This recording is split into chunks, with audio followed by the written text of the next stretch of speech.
The galaxy was vast, cold, and indifferent. Among the stars, there was a small system that once thrived with life, a system that now lay in ruins. It was home to the Velari, a race of tall, elegant beings who had once been known for their advanced technology and peaceful ways. But that was before the catastrophe. The Velari's homeworld, Larasa, had been a jewel of the galaxy, rich in resources and beauty. Their cities were vast, their culture ancient, and their people proud. However, everything changed when a mysterious cosmic event shattered the planet. A giant asteroid, larger than any the Velari had seen before, struck their moon, causing a chain reaction that led to massive earthquakes, fires, and violent storms. In the chaos, half of Larasa was destroyed. The survivors scrambled to find shelter, but the damage was beyond repair. Whole cities were lost, and those who remained faced the harsh reality of dwindling food supplies and a dying world. Desperation gripped the hearts of the Velari. As the disaster worsened, they called out for help, reaching out to the Galactic Council, a union of powerful alien species that governed much of the galaxy. They begged for assistance, hoping that other races would come to their aid. The Velari had always been loyal to the Council, assisting in peacekeeping missions and scientific research across the stars. They had expected, no, they had believed that their allies would help them in their time of need. But instead of the help they had hoped for, they received a cold, heartless decision. The Council had deemed Larasa unrecoverable. The planet was lost, and so were the Velari. They were abandoned. The Council decided that saving a few scattered colonies was not worth the cost of resources, and so the Velari were left to perish in silence. For weeks, the Velari watched as the Council withdrew its ships, abandoning their once strong fleets that had protected the system. It was as if they were a forgotten people, no longer worthy of anyone's attention. The Velari sent more desperate messages, but there was no reply. The Council was too busy with their own matters to worry about a race that had been written off as lost. In the face of this isolation, Chancellor Itheris, the leader of the Velari, was torn. He had served on the Galactic Council for many years and had believed in its ideals. He had once stood proudly alongside other leaders, arguing for peace and cooperation. But now, he was left with nothing but the cold, empty space between him and the distant stars. His people were dying, and there was no one left to help them. Itheris stood in the command center of their flagship, the Valther, staring at the flickering stars outside. The once proud ship now looked like a ghost of its former self. Its lights were dim, its engines struggling to stay functional. The crew, once energetic and proud, now moved like shadows, their faces tired and resigned.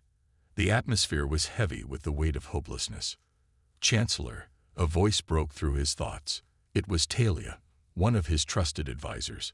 "We've received another transmission from the Galactic Council." Itheris turned, his heart sinking as he already knew what it would say. But he nodded anyway, gesturing for her to continue. Talia activated the transmission, and a cold, mechanical voice filled the room. "This is the Galactic Council. We regret to inform you that the Velari system is no longer a priority. All further support is hereby withdrawn. We suggest you make plans for evacuation, if possible." The words hit Itheris like a punch to the gut. Evacuation. There was nothing left to evacuate. Larasa was in ruins, and their people had nowhere to go. "This is it, isn't it?" Itheris whispered. "We are truly alone." Talia nodded grimly. "It seems that way, Chancellor." In that moment, a deep sorrow filled Itheris's heart. But it wasn't just sadness. It was something stronger, anger. How could they have abandoned them like this? How could the galaxy, a place they had once called home, turn its back on them so easily? The Velari had fought for peace, had worked to maintain balance, and now they were nothing more than an afterthought. But as Itheris stood there, lost in thought, something unexpected happened. A new signal appeared on their communication screens, one that they hadn't seen before. It was a human signal, faint but unmistakable. The message was simple. We are coming. Hold on. For a moment, Icarus could only stare at the message. Humans. He had heard of them. Of course, the Terran Federation, a relatively young race in the galactic scene. They were known for their fierce independence and unwillingness to follow the Council's orders. But to hear from them now, after everything that had happened, was a shock. For the first time in a long while, Icarus felt a glimmer of something he had almost forgotten. Hope. The message from the humans had arrived like a spark in the middle of a storm. We are coming. Hold on. Those simple words flickered across the communication screens, leaving Chancellor Icarus in stunned silence. He stared at the message, trying to make sense of it. For weeks, the Velari had received nothing but rejection from the galaxy. The Galactic Council had washed its hands of them, and even their allies had turned their backs. Now, out of nowhere, came a message of hope. But was it real? Was this a trap? Icarus wasn't sure.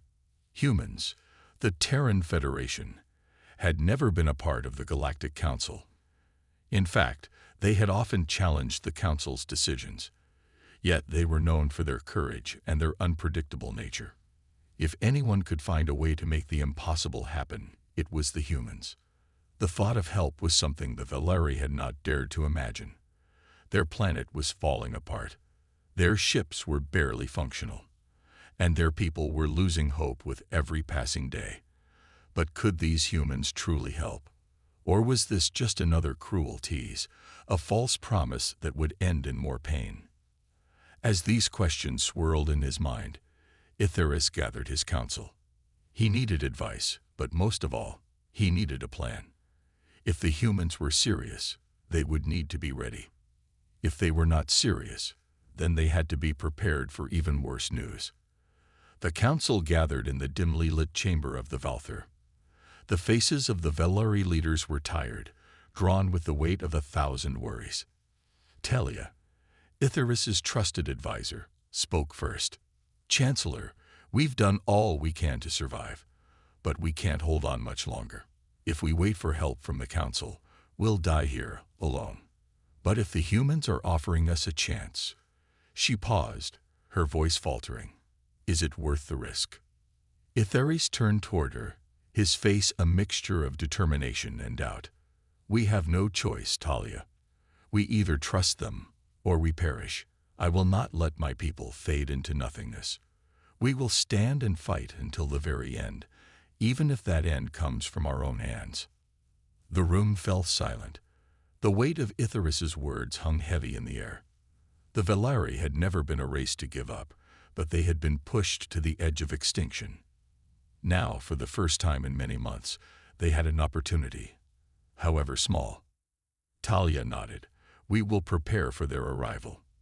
The next few days passed in a blur of activity. The Velari's surviving ships were slowly being repaired, and any remaining resources were gathered. The people, exhausted and broken, worked together in a way they hadn't in years.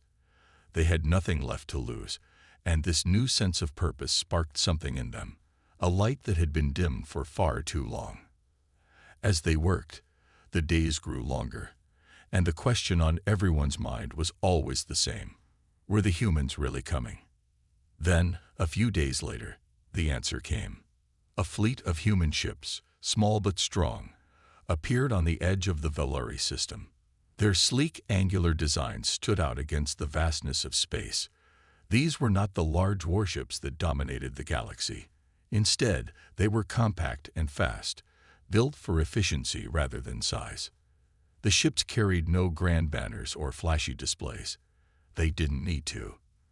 The message they carried was clear. We are here, and we will not turn back. Icarus watched as the ships moved closer to their position. It was as if the universe had paused, holding its breath. Are they real? Talia asked, her voice tinged with disbelief. They are real, Icarus replied, his voice steady despite the storm of emotions inside him. And they're here to help. As the ships docked with the Valther, the first humans stepped onto the deck. They were a small group, No more than 30 individuals, led by Captain Elias Carter, a tall man with short, dark hair and a calm, confident demeanor. His uniform was simple, but it carried a sense of authority. "Chancellor Icarus," Carter said, his voice firm yet welcoming.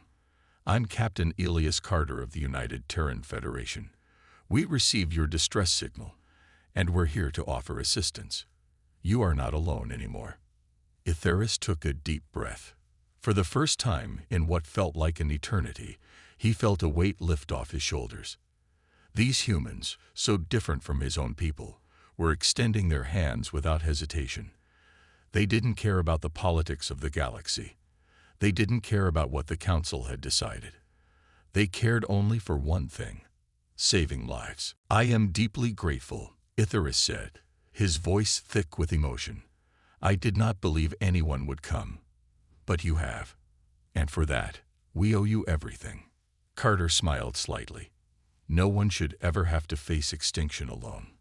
We're here, and we'll do everything we can to help rebuild what's been lost." And just like that, the Valeri's fate had shifted.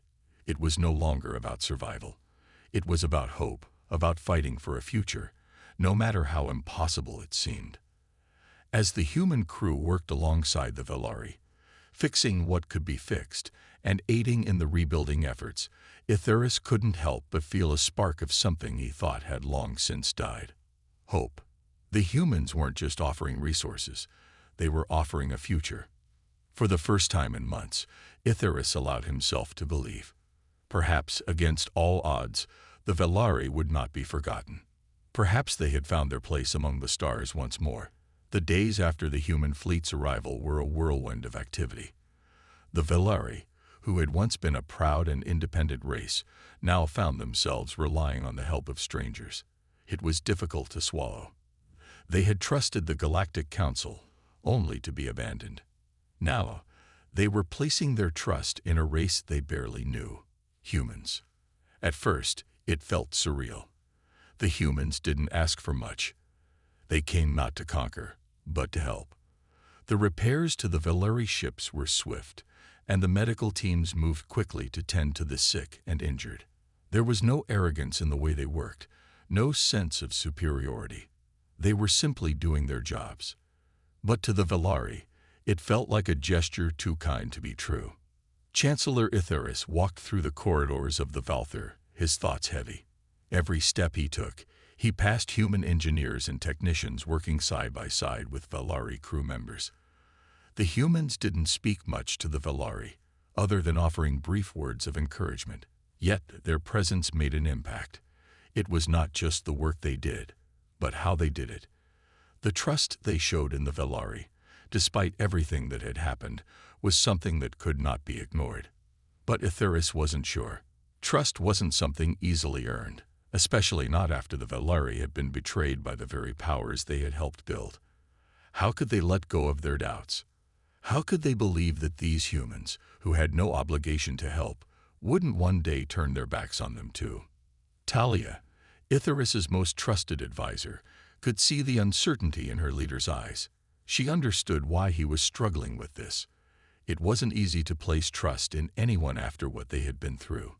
The Valari had lost everything: their world, their families, their place in the galaxy. Now they had to rebuild, but to do so, they had to trust, and trust was a fragile thing. One afternoon, as the sun dipped low on the horizon, Icarus found himself standing alone on the observation deck of the Valther. The stars twinkled in the distance, cold and distant, just like the galaxy had been toward his people. He was lost in thought when he heard the sound of footsteps behind him. He turned to see Captain Elias Carter walking toward him, his hands behind his back. "Chancellor," Carter said with a nod, "I hope I'm not disturbing you." Icarus shook his head. "No, not at all. Please, come in." Carter stepped up beside him, looking out at the stars. For a moment, neither of them spoke. It wasn't awkward, but there was a sense of silence between them, one that both acknowledged, but neither knew how to break. "I wanted to check on you," Carter said finally. "How's the situation here? Are there any other areas where we can assist?" Itherius was surprised by the question. The humans had already done so much. "You've already done more than enough," he said, his voice tinged with disbelief. "You've fixed our ships. You've treated our sick. I never expected any of this." Carter turned to look at him, his gaze steady. "You don't have to thank us. We're here because we believe that no one should be left behind, not even when things look impossible." Itherius felt a pang in his chest. It was a simple statement, but it carried weight. No one should be left behind. For so long, the Velari had been abandoned. And now, here was a race that not only believed in their survival but was fighting for it with them. But that was the problem. How could he allow himself to fully believe it? The Velari had been hurt too many times before. Carter must have sensed the uncertainty in Itherius, for he spoke again. "I understand that trust is hard, especially when you've been let down before. But trust is a two-way street, Chancellor. We can't help if you don't let us in." Itherius turned to face him, searching the human's eyes for any hint of deceit. He found none, but still, doubt gnawed at him. "I want to trust you," Itherius said slowly. "But after everything we've been through, I'm not sure I can. I don't know if I can afford to trust again. If you leave us, if you betray us, it will destroy us." Carter nodded. "I get it. I do. But here's the thing, Itherius, you're not alone anymore. Not with us. We're not just going to walk away. We don't work that way. And I'm not asking you to trust blindly. I'm asking you to give us a chance to prove that we mean what we say." There was silence for a moment, and for the first time in weeks, Itherius felt a flicker of something inside him, a feeling he thought he had lost forever. Hope. He had been living in darkness for so long, but now, standing here with Carter, he could see a faint light ahead. Maybe trust wasn't about forgetting the past. Maybe it was about moving forward, together. "I'll give you that chance," Itherius said, his voice steady. "But I won't be fooled again. If you do this, if you stay true to your word, we will rebuild together. We'll fight for each other. But if you turn away—" He paused, his gaze hardening. "If you leave us to die, there will be no forgiveness." Carter smiled, a small but genuine smile. "We're not going anywhere, Chancellor. We've made our promise, and we'll keep it." For the first time in a long while, Itherius believed him. The days turned into weeks, and the Velari slowly began to rebuild their world. The once proud ships of the Velari were now humming with life again, their engines purring thanks to the human engineers who had worked tirelessly to repair them. The medical teams, led by humans, worked alongside the Velari doctors, treating the sick and injured. It was an effort that brought the two races together in a way neither had expected. Chancellor Itherius watched the progress from the bridge of the Valther, his gaze focused on the scene below. The once quiet corridors of the flagship were now alive with activity, the sound of footsteps echoing as people moved with purpose. Velari and human engineers worked together on repairs, exchanging ideas, sharing knowledge. It wasn't just a physical rebuild, it was a rebuilding of trust, of hope. Itherius had never expected such a partnership. The Velari had always been proud of their technology, their ability to solve problems on their own. But now, they had to face the truth. They couldn't do it alone anymore. The galaxy had moved on, leaving them behind. The Galactic Council had turned its back on them, and it was only the humans who had answered their call. As Itherius stood watching the work unfold, Talia approached him, her face thoughtful. She had been at his side through every step of the recovery process, offering guidance and support. But even she couldn't hide the sense of amazement at how quickly things had changed. "Chancellor," Talia began, her voice soft, "I still can't believe it. We've gone from having nothing to having everything we need. The humans, they truly mean it, don't they?" Itherius nodded slowly, his gaze still fixed on the busy scene around them. "Yes, they do. But we can't get too comfortable. We still have much to do, Talia. We still need to rebuild our people, our culture. We have to prove ourselves worthy of the trust they've given us. Talia sighed, her eyes looking at the humans working alongside their people. It's hard to believe that the council just abandoned us. We've always been loyal. We've always been ready to lend a hand to the other races. And now, when we need help, they leave us to die. Icarus's expression darkened, but only for a moment. He quickly pushed the anger aside. I don't want to focus on the past. The council made their decision, and we can't change that. What matters now is that we have a chance to start over. We have a chance to build something stronger, something better. Talia raised an eyebrow. Do you truly believe that? Can we really rebuild after everything that's happened? Icarus turned to face her, his eyes filled with determination. Yes, we can. Because we're not alone anymore. And because we have something we didn't have before. Hope. Hope that no matter how dark the galaxy gets, there are still people out there who care. People who believe in us. As the days passed, the work continued at a steady pace. The Velari ships were fully repaired, and new resources began to flow into their colonies. The humans had shared their technology, teaching the Velari how to adapt it to their own needs. The once silent colonies, now buzzing with activity, began to grow again. Small, modest settlements were being built, filled with life once more. But it wasn't just the physical rebuilding that was important. There was a deeper, quieter change happening among the Velari. They had been a proud race, used to standing on their own. To rely on others, to trust again, was a difficult lesson, but it was one they needed to learn. One evening, Icarus walked through the bustling colony on one of their moons. The sun had just set, casting a golden glow across the landscape. He watched as a group of young Velari children played together, laughing and running through the open fields. It was the sound of joy that had been missing for so long.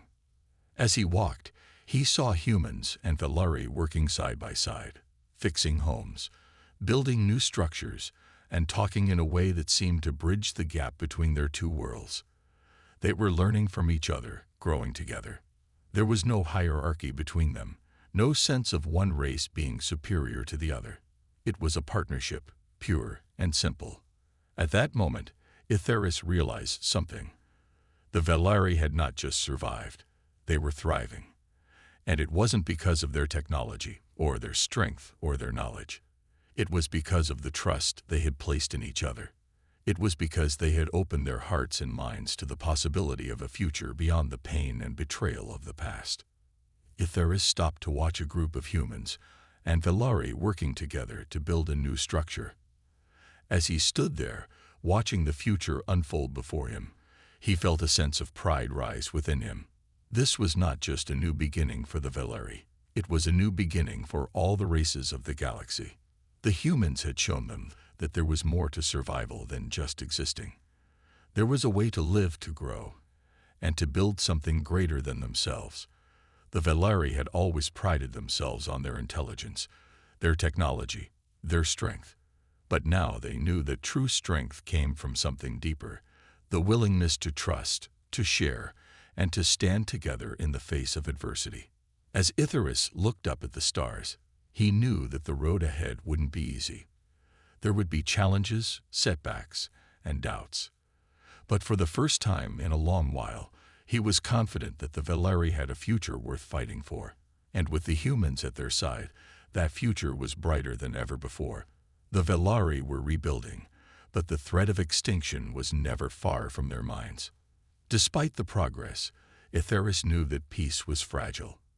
They had been given a chance to survive, but what would the galaxy think of their alliance with the humans? Would the Galactic Council approve of the humans' involvement? Or would they see it as a threat, something to be eliminated? Icarus paced the bridge of the Valther, his thoughts racing. The humans had made good on their promises, and the Velari were thriving once again. But Icarus could not forget the past. He couldn't forget how quickly the Council had abandoned them, how swiftly they had been discarded. Talia stood nearby, watching her leader with concern. She had seen the weight of responsibility on his shoulders, the constant burden of leadership. But this time, she could see it wasn't just about their survival. It was about what was coming next. "You're thinking about the council, aren't you?" Talia said, her voice calm but knowing. Ithariss stopped pacing and looked out at the stars. "I can't help it. The council still holds power in the galaxy. And if they decide that the humans are a threat, or that we've crossed some invisible line, it won't matter how much we've rebuilt. We could lose everything again." Talia stepped forward. "But the humans have proven themselves, Ithariss. They didn't just offer help. They offered friendship. They didn't ask for anything in return. Not like the council, who only cared about politics. We have to believe that the galaxy will see the truth of what we've built." Ithariss turned to face her, his eyes filled with doubt. "I want to believe that. But I've seen what happens when we trust too easily. The humans might be different, but the galaxy is not." Talia was silent for a moment. Then she spoke again. "But what do we do? We can't hide forever, waiting for the council to decide our fate. We've worked too hard, sacrificed too much, to let fear dictate our future." Ithariss nodded slowly. He knew she was right. The Velari couldn't hide. They had fought too long to remain in the shadows. If they were going to survive, they had to make their presence known, not just to the council, but to the entire galaxy. The Velari needed to show the galaxy that they were no longer the weak, dying race they once were. They had allies. They had hope. And they had a chance to prove themselves. But it would require more than just a show of strength. It would require courage. Courage to face the consequences of their choices. "I agree," Ithariss said at last, his voice firm. "We need to take our place in the galaxy again. And that means facing the council." Talia's eyes widened in surprise. "You want to confront the council directly?" Ithariss nodded. "It's time we stop waiting for permission. We've already shown that we can survive. Now we need to prove that we can thrive." The decision wasn't easy. The Velari had always been careful with their interactions with the council, but now, with the humans at their side, Ithariss knew they had strength to back up their words. It was a risk, a dangerous one. But if they stayed silent, they would never truly be free. In the days that followed, Ithariss sent a message to the Galactic Council. The message was simple but direct. The Velari had rebuilt, they had made allies, and they were ready to take their place in the galaxy again. The response came quickly, and it was not what Ithariss had hoped for. The Council, still wary of the humans' influence, demanded that the Velari explain their alliance. They wanted to know what the humans expected in return. They wanted assurances that the Velari were not planning something dangerous. Ithariss didn't flinch. He knew this was coming. The Council had always been suspicious of anything they didn't control. But this time, Ithariss was ready. He wasn't going to back down. The Velari gathered in the grand chamber of the Valther, where Ithariss stood before a holographic screen, the council members appearing one by one. The room was tense, filled with a quiet electricity as the representatives of countless races stared at Ithariss, waiting for him to speak. "I understand your concerns," Ithariss began, his voice steady. "But let me make one thing clear. The Velari have no intention of threatening the galaxy. We've been through enough. What we've built with the humans is not a weapon. It's a partnership based on trust, something the Council has forgotten." The Council members exchanged glances, some clearly skeptical, others confused. Ithariss could sense their hesitation, but he didn't let it deter him. "We are no longer the race you abandoned," Ithariss continued. "We are survivors. We are allies to the humans, and we stand ready to contribute to the future of the galaxy. But if you choose to see us as a threat, if you choose to cast us aside again, know this: the Velari will no longer wait for your approval. We will carve our own path." The silence that followed was thick, charged with uncertainty. Ithariss had made his stand, and there was no turning back now. One of the council members, a tall, stern-looking creature from the Typhor system, spoke at last. "Your words are bold, Chancellor Ithariss, but boldness is not enough to guarantee peace. You must prove that your actions match your words. Itherius bowed his head slightly, acknowledging the challenge. We will prove it in time, but we will not do it in the shadows. The galaxy will see us for what we are, survivors, allies, and a force for good. The transmission ended abruptly, leaving Itherius alone with his thoughts. He had taken the first step, but there was still a long road ahead. The Council had heard his message, but whether they would accept it or resist it remained to be seen. As Itherius stared out into the stars once more, he knew that this was only the beginning. The path to peace was never easy, but with the humans by his side, he was ready to walk it. Together, they would face whatever challenges the galaxy threw at them, and they would prove that trust and hope were more powerful than fear. The Velari had taken their stand, and now they would face the consequences. The message to the Galactic Council had been sent, and the words of Chancellor Itherius had reverberated across the galaxy. They had boldly declared their intention to take their place in the universe, to rebuild their legacy, and to stand as equals with the humans. But Itherius knew that the galaxy would not simply accept their return. The Council had made their doubts clear, and it was only a matter of time before they took action. In the days that followed, Itherius spent hours in meetings with his advisors, planning their next steps. There was no going back now. The Velari were committed to their new path, but that path was not without risk. Talia, ever the voice of reason, was at his side as they discussed the possible outcomes of their bold message to the Council. "We've made our stand," Talia said, her eyes thoughtful, "but we can't ignore the reality of what's coming. The Council won't let us simply walk away. They'll test us. They'll push us to see if we're truly ready." Itherius nodded. "I know. The question is, will the humans stand with us if it comes to a fight? Can we trust them to stay true to their word?" Talia didn't hesitate. "I believe they will. They've shown nothing but commitment to our survival. They've given us a chance. We owe it to them to show that we can stand on our own. But we must also be prepared for the possibility that others will not agree." The idea of conflict was something Itherius had tried to avoid. The Velari had been through enough war and suffering. The last thing they needed was more bloodshed. But the reality was clear. The galaxy had grown comfortable in its divisions, and there were those who would see the Velari's rise as a threat. Itherius walked to the observation deck of the Valther, looking out at the endless stars. The ship's hum was a steady reminder of the work that still needed to be done. He could feel the weight of his responsibility pressing down on him. And yet, he found a quiet strength in the knowledge that he had made the right choice. For the first time in a long while, he believed in the Velari's future, but believing wasn't enough. He had to act. "Chancellor," a voice interrupted his thoughts. It was Captain Elias Carter, his trusted ally among the humans. Carter stepped onto the deck, his expression serious but calm. "There's been word from the Council. They're preparing to respond." Itherius turned to face him. "I know, and I'm ready for whatever comes." "What do they say?" Carter hesitated before answering.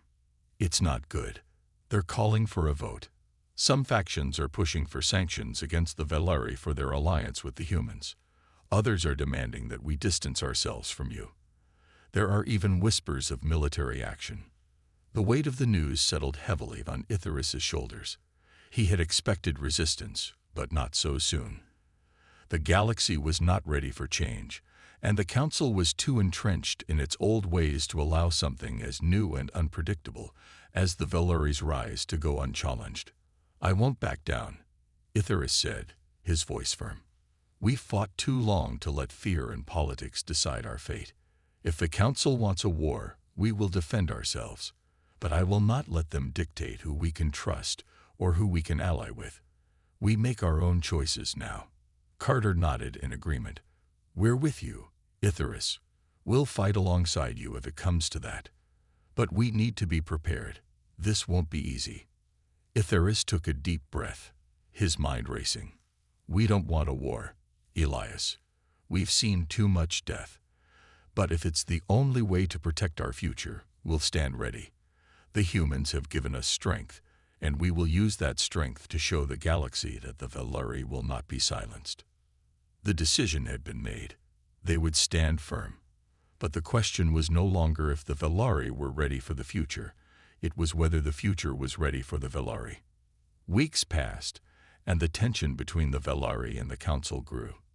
The debate over the Velari's alliance with the humans became the talk of the galaxy, dividing the Council into factions.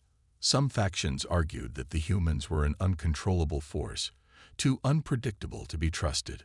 Others believed that the Velari's survival was more important than the Council's outdated politics. Itheris remained steadfast. He knew that they couldn't survive by waiting for the Council's approval. He had seen what that had cost them in the past.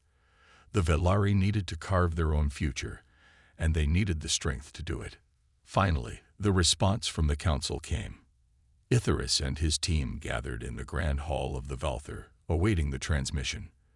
The room was tense as the holographic images of the Council members flickered to life. A stern-looking Sci-Fi representative spoke first. "Chancellor Itheris," she began, her voice cold. "The Council has reached a decision. We cannot accept the alliance between the Velari and the humans. Their presence is seen as a threat to the peace and stability of the galaxy." Itheris's heart sank. He had known this was coming, but the words still stung. The Council had chosen their path. They had chosen fear over understanding. They had chosen division over unity. However, the representative continued, her tone softening slightly. "There are those within the Council who believe that the Velari have proven their worth. We are willing to allow the Velari to remain, but with certain conditions. You will sever your ties with the humans, or face sanctions." The room fell silent. Itheris knew what this meant. The Council was offering them a choice, submission or war. Itheris looked at his advisors, then turned to Elias Carter, who stood beside him. The decision was clear. There was no question of giving up the alliance. "We will not sever our ties with the humans," Itheris said, his voice unwavering. "If that means war, then so be it. The Velari will not bow to threats or fear." The transmission ended, and Itheris felt the weight of the decision settle on him. The galaxy had made its choice. Now, the Velari would make theirs. The decision had been made. The Velari would not bend to the demands of the Galactic Council. They had chosen to stand with the humans, and they would face whatever consequences came their way. It was a choice that would shape the future of the galaxy. Itheris stood on the observation deck of the Valther, looking out at the stars. The weight of leadership was heavy on his shoulders, but for the first time in a long while, he felt a sense of clarity. The path ahead was uncertain, but it was theirs to walk, and they would walk it together. "Chancellor," Talia said, stepping beside him. "The response from the Council has caused quite a stir. The galaxy is watching us now. There are whispers of rebellion, of unrest. Some see us as heroes, others as traitors." Itheris turned to her, his gaze steady. "Let them talk. We've already made our decision. And now, we have to prove it." Talia nodded, but there was a flicker of worry in her eyes. "What if the war comes? What if the Council sends fleets to destroy us?" Itheris's eyes hardened. "If the Council wants war, they will have it. But I will not fight for revenge. I will fight to protect our future. I will fight for the future of the Velari and the humans." As the days passed, the Velari prepared for the worst. The Valther's fleet was ready, and the Velari warriors stood alongside the humans, united in their determination to defend their way of life. It wasn't just about survival anymore. It was about making a stand for something greater. A future where alliances could be formed without fear, where trust could replace suspicion. News came that the Council had begun to mobilize. Fleet after fleet was being assembled, ships ready to enforce their will upon the Velari and their human allies. The galaxy was on the brink of war, and Itheris knew that there would be no turning back. But he also knew something else, that the Velari had something the Council didn't. They had the strength to endure, the courage to fight for what was right, and the hope that even in the darkest moments, there was always a chance for peace. On the eve of the conflict, Itharius gathered his people. The Valther's grand hall was filled with both Valeri and humans, standing side by side. The room was quiet, the tension palpable, but there was also an undeniable sense of unity. For the first time, the Valeri and humans were no longer two separate entities. They were one, bound by a shared cause. Itharius stepped forward, his voice carrying across the room. Tonight, we stand on the edge of a new era. A new era for the Valeri, for the humans, and for the galaxy. The Council may choose to fight against us, but we will not fight out of hate. We will fight for the future we deserve. We will fight for the chance to choose our own destiny. The room erupted in applause, the sound a powerful symbol of their commitment. It wasn't just about the battle that awaited them. It was about the world they were building, the future they were fighting for. And no matter the odds, they would not give up. The battle began the next day. The Valeri fleet, bolstered by the humans, met the Council's forces head-on. The space around them was filled with the roar of engines, the flash of weapons, and the relentless clash of power. The war had begun, but this time it was different. The Valeri fought not out of desperation, but with hope. They fought to protect their people, their new way of life. And the humans, standing with them, fought not as allies, but as friends, friends who had shared in the struggle for survival, and now stood together for something far greater than themselves. The battle raged for days, the outcome uncertain. The Council's forces were strong, but the Valeri were determined. With the humans at their side, they pushed back with everything they had. It was not just a fight for survival. It was a fight for a new future, a future built on trust and unity. And then, as the final day of the battle dawned, a new message came from the Council. The war was over. The Council, seeing the strength of the Valeri and their human allies, had made an unexpected choice. Instead of crushing them, they offered peace. The galaxy had changed, and the Council was forced to adapt. They had seen what the Valeri and humans could achieve together, and it was a force too powerful to ignore. Itharius received the message with a mix of relief and pride. The war was over, but it wasn't just the victory that mattered. It was the fact that the Valeri had proven their worth, not through violence, but through their strength of character, their courage, and their unwavering belief in the future they were building. "I told you we would make it," Talia said, her voice soft as she stood beside Itharius. Itharius nodded, his gaze focused on the stars. "We didn't just make it. We changed the galaxy. The future belongs to us now, and we will make sure it's a future of hope, unity, and peace." As the Valeri and humans celebrated their victory, Itharius looked out at the stars, knowing that this was just the beginning. The galaxy was vast, and there was still much to be done. But with the humans by their side, the Valeri were ready to face whatever came next. Together, they had built a new future, and together, they would protect it.